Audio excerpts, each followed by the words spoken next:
Saya memberikan apresiasi kepada 110 lembaga dan berbagai komunitas yang terlibat dalam program literasi digital nasional ini. Saya harap gerakan ini menggelinding dan terus membesar, bisa mendorong berbagai inisiatif di tempat lain, melakukan kerja-kerja konkret di tengah masyarakat, agar makin cakap memanfaatkan internet untuk kegiatan edukatif dan produktif.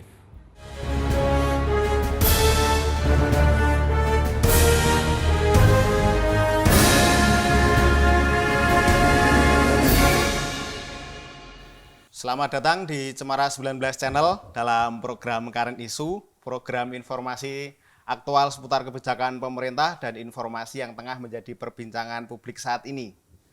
Pemirsa Cemara 19 Channel, saat ini pemanfaatan internet telah mengubah pola hidup dan budaya membaca manusia. Terlebih di era pandemi ini, semua serba digital, mulai dari WFH, belanja online, sekolah daring, hampir seluruh sektor berupaya untuk beradaptasi dengan teknologi internet, baik di kota hingga pedesaan. Namun situasinya masih terdapat berbagai kesenjangan yang terjadi, terutama dalam hal literasi digital. Bersama saya sudah hadir Bapak Bambang Trisantoso, Koordinator Pandu Digital Indonesia. Terima kasih Bapak Bambang sudah berkenan bergabung bersama kami di studio Cemara 19 Channel. Ya, terima kasih Mas Rofik. Langsung saja Bapak, pada kesempatan ini kita akan mengulas terkait program Pandu Digital. Langsung saja Bapak, terkait program ini yang ingin saya tanyakan pertama, bagaimana situasi dan kondisi dunia literasi digital di Indonesia sendiri Pak saat ini? Ya, berdasarkan survei yang sudah dilakukan oleh teman-teman, ini literasi digital di Indonesia ini masih pada tingkat sedang. Artinya apa? Artinya masih banyak sekali masyarakat kita yang belum paham apa itu literasi digital, terutama bagaimana menggunakan internet itu secara baik dan benar, secara cerdas, kreatif dan produktif itu belum. Meskipun jaringan internet sudah digelar oleh Kominfo, dan dengan program Palaparing sudah merata di seluruh Indonesia, terutama masuk di kabupaten kota. Namun demikian, edukasinya kepada masyarakat tentunya harus kita kawal bersama. Selanjutnya ini Bapak, ini kan terkait dari pemerintah ada program yang namanya Pandu Digital ya. Nah sebenarnya program Pandu Digital ini sebenarnya apa sih Pak? Dan apa sih yang melatar belakangi sehingga lahir program ini Pak? Ya, program Pandu Digital ini sebenarnya lahir untuk mengawal literasi digital yang sedang Kominfo galakkan saat ini, yang secara masif. Dan kita punya target tahun ini 12 juta orang terliterasi. Nah, untuk itu dari kami, salah satu dari sisi kami, menggagas program Pandu Digital. Ini fungsinya untuk fasilitator atau pendamping masyarakat dalam meliterasi digital masyarakat. Idenya dulu ketika Pak Semi menjabat di BP2DK, Badan Pemrakarsa Desa dan Kawasan, beliau punya pasukan yang namanya Pandu Desa. Jadi fasilitator yang memang khusus untuk mendampingi desa-desa. Dan sudah ribuan desa yang sudah didampingi dan ada jumlahnya juga ada signifikan. Mereka desa-desa ini sudah memakai sistem informasi desa dan Pandu Desa ini yang mendampingi bagaimana masyarakat desa mengupdate data kependudukan, kemudian mempromosikan desanya, termasuk promosi wisata dan sebagainya, termasuk kebudayaan. Ini yang sudah dilakukan. Namun demikian, Pandu Desa hanya sebatas untuk mengawal di desa-desa bersama teman-teman penggerak desa lainnya. Di sana juga ada gerakan desa membangun yang tumbuh dari inisiatif para pemangku masyarakat pamong desa.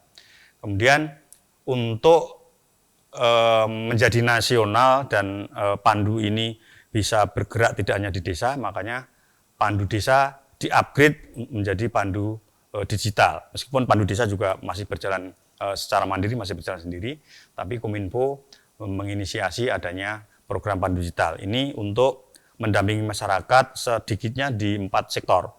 Ada sektor UMKM, kemudian pariwisata, desa wisata dan desa digital, kemudian petani nelayan, go online, termasuk juga sektor pendidikan ini yang nantinya menjadi fokus pendampingan oleh Pandu Digital.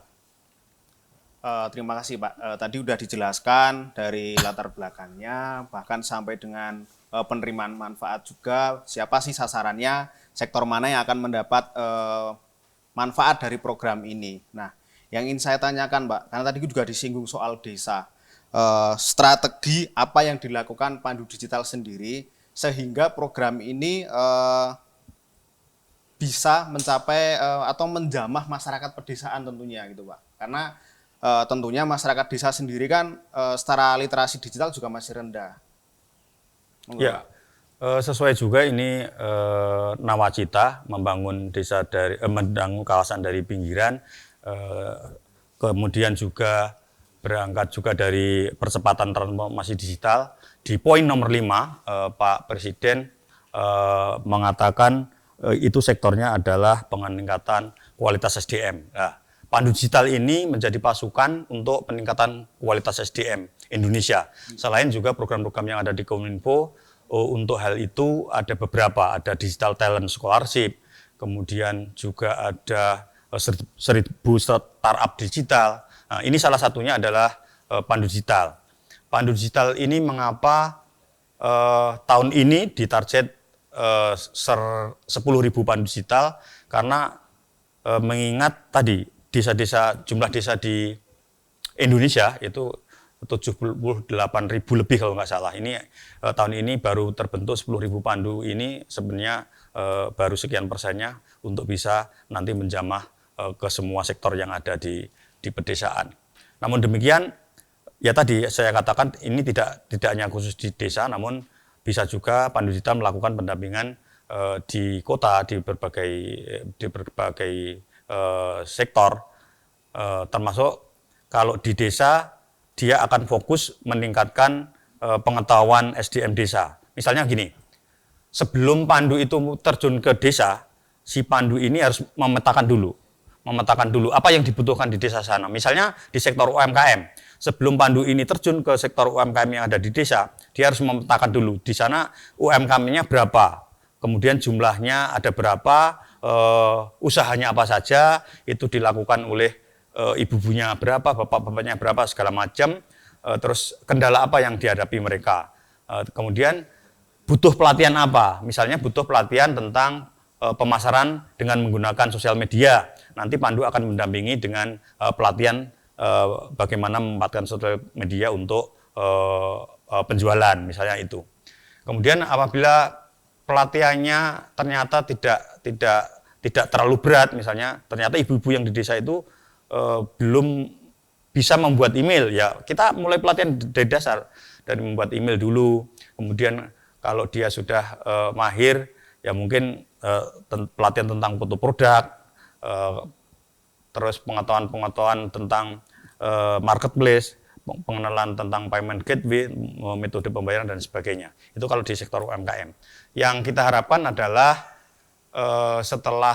sebelum Pandunya melakukan pendampingan dan setelah melakukan pendampingan di sana ada dampak di masyarakat, tidak ada outcome, enggak. Tidak hanya sekedar kita menjalankan program, tapi kita berharap ada dampak di masyarakat.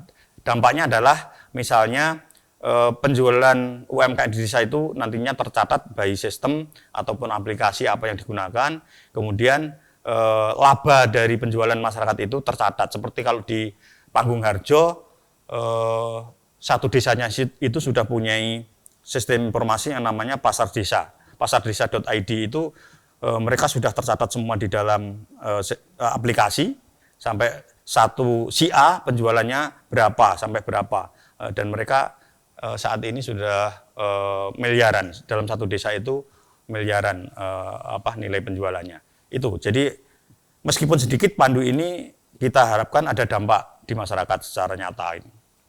Oke, jadi tadi latar belakangnya juga tidak terlepas dari visi besar Bapak Jokowi dalam membangun manusia tadi ya Pak ya. Dan sudah banyak program pandu digital ini tadi juga disebutkan bagaimana agar pandu ini dapat berkontribusi dalam transformasi digital khususnya di masyarakat dan juga terhadap UMKM. Namun kan bukan berarti ini tidak ada tantangan dan hambatan. Nah, sebenarnya tantangan dan hambatan apa saja hingga saat ini yang dihadapi dari program pandu digital ini, Pak?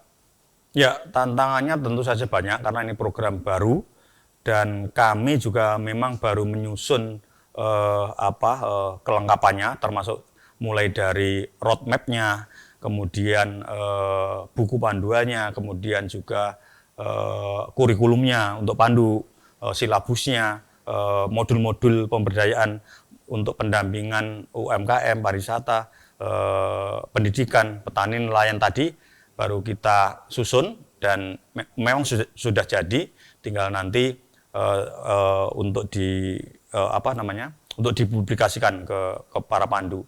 Tantangan terbesar adalah kita ditargetkan tahun ini 10.000 pandu digital terbentuk.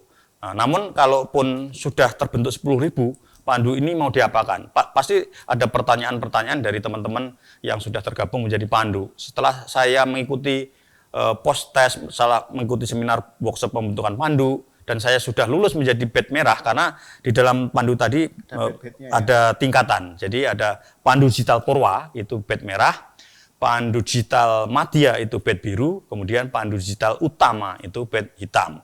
Nah, untuk menjadi pandu digital badge merah, masyarakat atau siapa saja, misalnya mahasiswa, kelompok organisasi, komunitas apapun, bisa mengikuti seminar workshop pembentukan pandu di pandu.kominfo.go.id. Di sana ada informasi misalnya tentang kapan ada pembentukan pandu digital badge merah. Kemudian juga ada TOT pelatihan. Hari ini juga pas ada TOT di sistem kami, termasuk TOT-nya tidak hanya dari tim pandu, tapi dari semua stakeholder, termasuk dari Facebook. Kadang-kadang juga mengasih TOT secara gratis untuk para pandu ini bagaimana menggunakan fitur-fitur yang ada di Facebook untuk usaha. Tantangan kedua adalah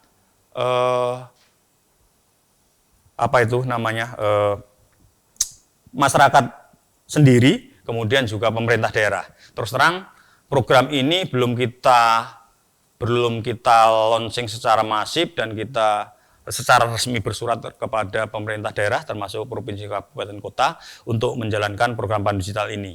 Meskipun kami selain pembentukan yang 10.000 pandu, kami juga ada inisiasi untuk pemberdayaan pandu. Kalau tadi tingkatannya ada 3, pembentukan, kemudian TOT, training of trainer terhadap pandunya sendiri, kemudian yang ketiga pemberdayaan.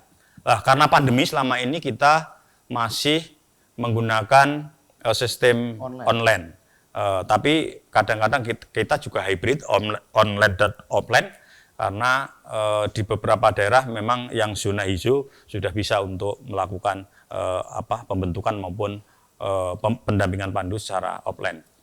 Tantangan terbesarnya itu, saya kira nanti tinggal pemerintah daerah. Kami berharap juga kalau melihat ini program bagus dan menguntungkan bagi daerahnya, karena yang dididik, yang menjadi pandu itu juga orangnya Pemda, orang pemerintah daerah, kemudian yang dilatih, yang didampingi adalah masyarakat di daerah tersebut. Artinya kalau ini nanti terjadi peningkatan kualitas SDM, kemudian juga terjadi dampak ekonomi di masyarakat, pemerintah daerah juga akan diuntungkan.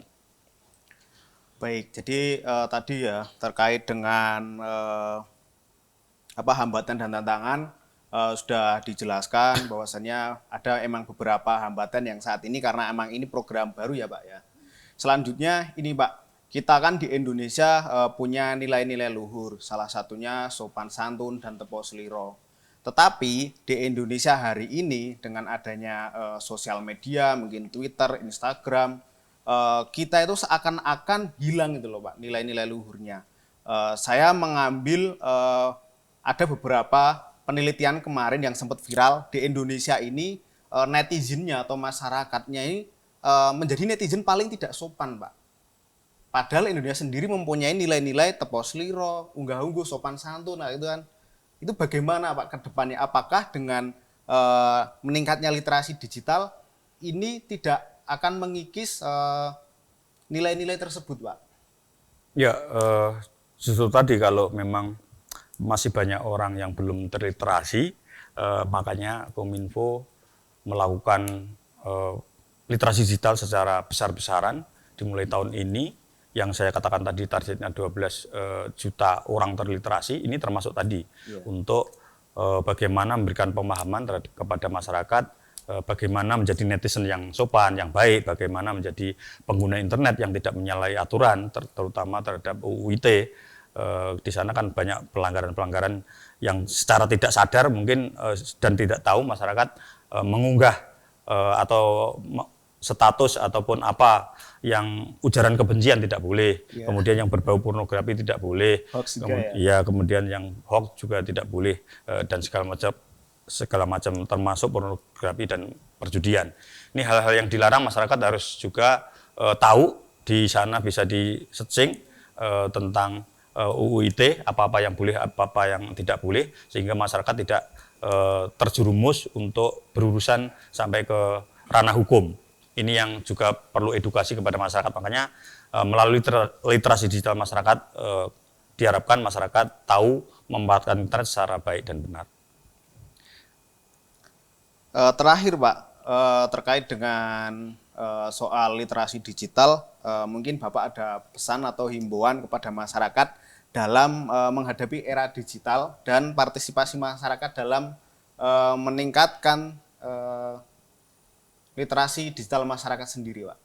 Ya, kalau dari kami, mari anak-anak muda yang memang punya komitmen kepada bangsa dan negara ini, jangan melihat apa yang negara diberikan kepadamu, tapi apa yang Anda sumbangkan kepada bangsa dan negara ini. Melalui tadi menjadi pandu digital, karena pandu digital ini dari kata pandu, artinya dia harus memandu, menunjukkan jalan yang benar. Di dalam lagu Indonesia Raya juga ada, aku jadi pandu ibuku. Artinya semua masyarakat Indonesia berkewajiban, mempunyai kewajiban untuk membangun SDM Indonesia sehingga Indonesia sejajar dengan bangsa-bangsa yang lain. Kami berharap teknologi yang masuk di masyarakat, terutama ke desa-desa, tidak itu menghilangkan nilai-nilai budaya kearifan lokal yang ada, tetapi justru harus meningkatkan kualitas dan taraf hidup masyarakat dimanapun berada. Jadi jangan sampai teknologi ini akan merusak nilai-nilai luhur budaya bangsa kita. Terima kasih Bapak Bambang Trisantoso dari Pandu Kominfo atas kesediaannya dalam program Current Issue kali ini. Semoga publik mendapatkan informasi yang jelas dan bermanfaat. Saya Rofiqul Mukminin dari Studio Cemara 19 Channel. Jangan lupa subscribe, like, komen, dan share channel YouTube Cemara 19 Channel. Cemara 19 Channel hanya untuk orang yang ingin maju dan hidup damai.